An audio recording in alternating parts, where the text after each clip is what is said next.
In the small town, coastal town of Criccieth in North Wales. I'm taking this with my phone camera, so there won't be any telescopics on this. Now there's Criccieth Castle over there. It's off season, so not many, but it's calm, no wind today, but it has been windy, very windy. It's quite a pleasant little town, coastal town. This I don't come here that often, but actually I'm only 5 miles as the crow flies across the bay, but about 15 miles by road.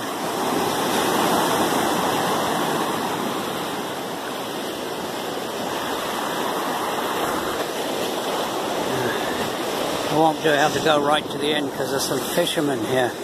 But there's some... I won't go any further. Okay.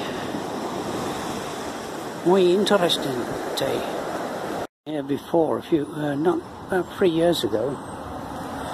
Quite a bit of traffic on this road. I think they use it as a shortcut. But I tried to get into that castle. Criccieth Castle, but it was closed, even though it was in the middle of the winter. But it said it was going to be open, but it actually was closed. But it looks like it's open today. Been here before, but so long ago that I can hardly remember anything about it. I think in those days you paid 6pence to enter the castle. Now it's close to a £5, but I have a membership card, so no problem. There's quite a few visitors here to the castle. Of course it's mainly retired people and people that are people on holiday, of course. There's the castle there. It's there's always a bit of exercise because they're obviously located in good defensive positions. Heritage, not English heritage, Welsh Cadw, I think it's pronounced, does a good job of maintaining these sites, these old fortifications and historic sites. And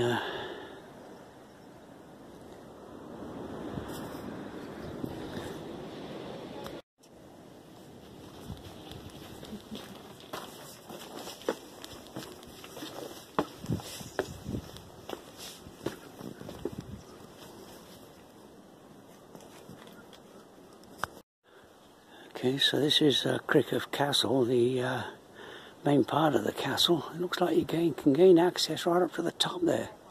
You can see there's no wind blowing today because the Welsh flags are drooping down. This is the gatehouse.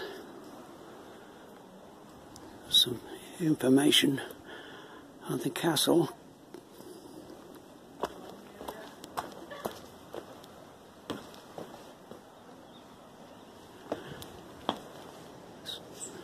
The most impressive part of the castle. You can see the amount of rain we've had recently.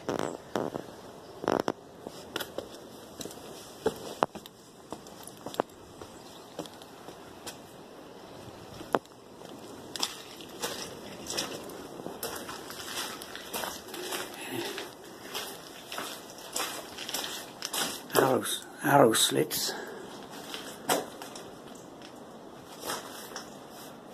That's a picture of how the castle would have looked in its heyday, and some further interesting information on it. This is there's the gatehouse up there. I was just wondering if there's access to the top. This part of the where I'm climbing up there is called the engine tower. It was hurling missiles at the enemy, a device by catapult, one of the military weapons they had in the early medieval ages.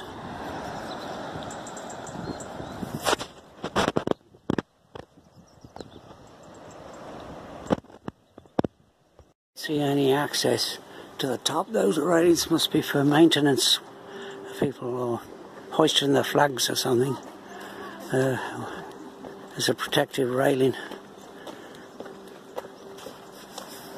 Okay, I'll continue along the, well, I'll go back down and then go along that coast road.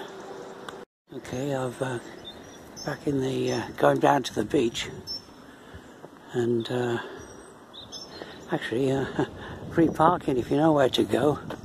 It only cost me £1 though to park for 4 hours. The Marine Hotel. It's in the, you know, back in the days of the railway. These hotels, I think, did a better business when they were first built. Now everyone's got a car, of course. It's a pleasant little town, coastal town, Criccieth. Little coastal town, Criccieth. It's got this little seating area here with a nice view over the crashing waves. I think the tide is largely in now. That's the promontory which the castle was built in. You can just see a corner of it up there.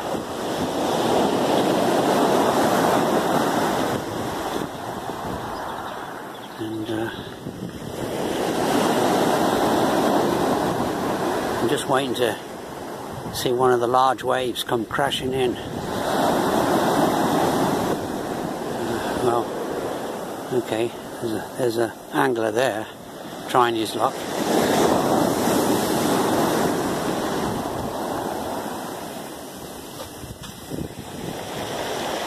I can see this line of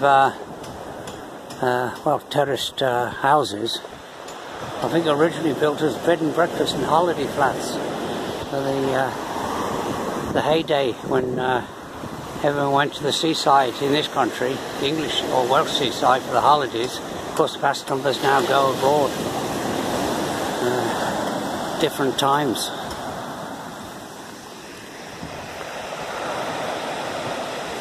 This is all part of the Wales coast path. I'm on just a short section of it. Right here. It is the Wales coast path, footpath signs. It is a pleasant place, and of course there's free parking at this end of the town. But well,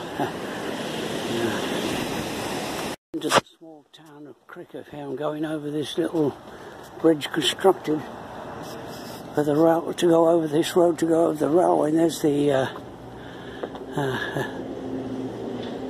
rail. It runs every 2 hours in both directions. So it's not too bad. The Wales Coast Railway. As I say, in its heyday, this was quite a popular seaside resort, Criccieth. And there is quite a substantial, well-built hotel, the George IV Hotel. Of course, I don't know if it was built back in those days of George IV. That was the beginning of the 19th century. There's a Wesleyan chapel, and I'm coming into the main shopping street of Criccieth. This is the centre of Criccieth. You can just see up there vaguely, maybe, the sun, but it's going to disappear. There's going to be heavy rain later on. Yeah, this is the centre of Criccieth, you might say. There's the town green. This is quite a busy road going through here. Okay, here's a nice little cafe here. It's just £1 for a cup of tea and 85p for a scone. So that compares with £15 I paid for a tea and a scone at the Manor House Hotel last week. Before, I took a video about 3 years ago, and so this is a repeat of what I did. I'm just going to, this is the end of the walk, and turn down here and back to the car. I'm just timed this walk timed it very well, because you can see there's the rain.